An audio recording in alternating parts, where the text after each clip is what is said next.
শুভ সকাল। New hope চ্যানেলের দর্শকদের অনেক অনেক শুভকামনা। আসলে আমি যখন ভিডিওগুলো তৈরি করি, পিছনে একটি ট্রিপল এক্স জুস আছে। এই পণ্যটি এটি অনেক কার্যকরী এবং এটা অনেক জনপ্রিয় একটি পণ্য। বাংলাদেশের অধিকাংশ মানুষের এই পণ্যটি ব্যবহার করা দরকার। যখন এই পণ্যটি নিয়ে আমি ভিডিও করি, অনেকেই আমার কাছে জানতে চায় আসলে ভাইয়া এটার দাম কেমন, এটার কত টাকা দাম, হ্যাঁ এটার দাম বেশি কিনা। ঠিক আছে, এই ধরনের অনেকগুলো প্রশ্ন করতে চাই। আমি আপনাদের উদ্দেশ্যে পরিষ্কারভাবে বলতে চাই, জীবন সম্পর্কে সিরিয়াস হন, আপনার স্বাস্থ্য সম্পর্কে আপনি সিরিয়াস হন। ঠিক আছে, দাম ফ্যাক্টর না, ফ্যাক্টর হচ্ছে প্রয়োজনীয়তা। আসলে জিনিসটি আপনার প্রয়োজন কিনা এটা আগে বুঝতে হবে। যদি প্রয়োজনীয় হয়, আপনার স্বাস্থ্য সুরক্ষার জন্য যদি পণ্যটি প্রয়োজনীয় হয়, তাহলে টাকা জোগাড় করে কিনে ব্যবহার করা দরকার। আর আপনার স্বাস্থ্যের জন্য যদি এটা প্রয়োজনীয় না হয়, তাহলে 1 টাকাও এটার পিছনে খরচ করাটা বৃথা। 1 টাকাও আপনার খরচ করাটা উচিত হবে না। এখন কিভাবে বুঝবেন আসলে প্রয়োজনীয়তা কিনা?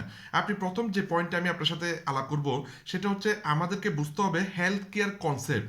চিন্তা করে দেখেন, আসলে এই পৃথিবীতে আমি যতটুকু বুঝি আর কি, হ্যাঁ, কেউ আমাদের আপন না, কারণ সবাই তার ব্যবসায়িক স্বার্থে আপনাকে পরামর্শ দিচ্ছে। ঠিক আছে, আমিও আপনার আপন না, আমিও আপনাকে ব্যবসায়িক স্বার্থে পরামর্শ দিচ্ছি।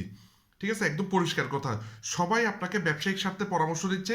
এই কারণে আপনাকে সচেতনভাবে আপনাকে সঠিক পণ্যটা আপনার জন্য খুঁজে নিতে হবে, কোন পণ্যটি আপনার জন্য অধিক কার্যকরী বা কোনটি দরকার। ঠিক আছে, তাহলে হেলথ কেয়ার কনসেপ্ট যেটা, সেটা হচ্ছে আপনি অসুস্থ না হওয়ার জন্য আপনি এমন কিছু পদক্ষেপ নেন। হ্যাঁ, মনে করেন আসলে আমরা ফিউচার, ভবিষ্যৎ কেউ জানি না, আগামীকাল কি হবে সেটা আমরা জানি না। এই কারণে আমাদের স্বাস্থ্যের প্রত্যেকটা অঙ্গের যত্ন নেওয়া দরকার। ঠিক আছে, কারণ কালকে আমার অঙ্গের কি হবে, হ্যাঁ, আমি আসলে জানি না। এরপরেও আমার সমস্ত যত্ন নেওয়ার পরেও আমি অ্যাক্সিডেন্টেও মারা যেতে পারি। কিন্তু স্বাস্থ্য যত্ন নেওয়া দরকার, এটা হচ্ছে হেলথ কেয়ার কনসেপ্ট। এখন হেলথ কেয়ার কনসেপ্ট কেন আমি এই পণ্যগুলো ব্যবহার করতেছি, আসলে পরিণাম চিন্তা করতেছি। যদি আমার স্বাস্থ্যজনিত বড় কোনো রোগ হয়, তাহলে আমার আয় করা বন্ধ। আমার একজন বড় ভাই, উনি হঠাৎ ব্রেন স্ট্রোক করছে, এখন উনি চাকরিতে যেতে পারে না। ঠিক আছে, উনি একটু প্যারালাইজড হয়ে গেছে, চাকরিতে যেতে পারে না। তাহলে ওনার চাকরির আয় বন্ধ, ওনার ইনকাম বন্ধ, উল্টা ওনার চিকিৎসা বাবদ খরচ বাড়ছে, মানে খরচ হচ্ছে উল্টা। ঠিক আছে, সুতরাং সুস্থ থাকা দরকার। এখন সুস্থ থাকার জন্য যেটা আপনাকে ফার্স্ট টার্গেট করতে হবে, সেটা হচ্ছে আসলে পণ্যটি কার্যকরী কিনা। এরপর দ্বিতীয় বিষয় হচ্ছে আপনার প্রয়োজনীয় কিনা, এটার কোনো সাইড ইফেক্ট বা পার্শ্ব প্রতিক্রিয়া আছে কিনা, এটার টেস্টিমনি অনেকে ব্যবহার করে এটার উপকার পাইছে কিনা। ঠিক আছে, কিভাবে আপনি এটা কিনবেন এটা প্ল্যান করবেন।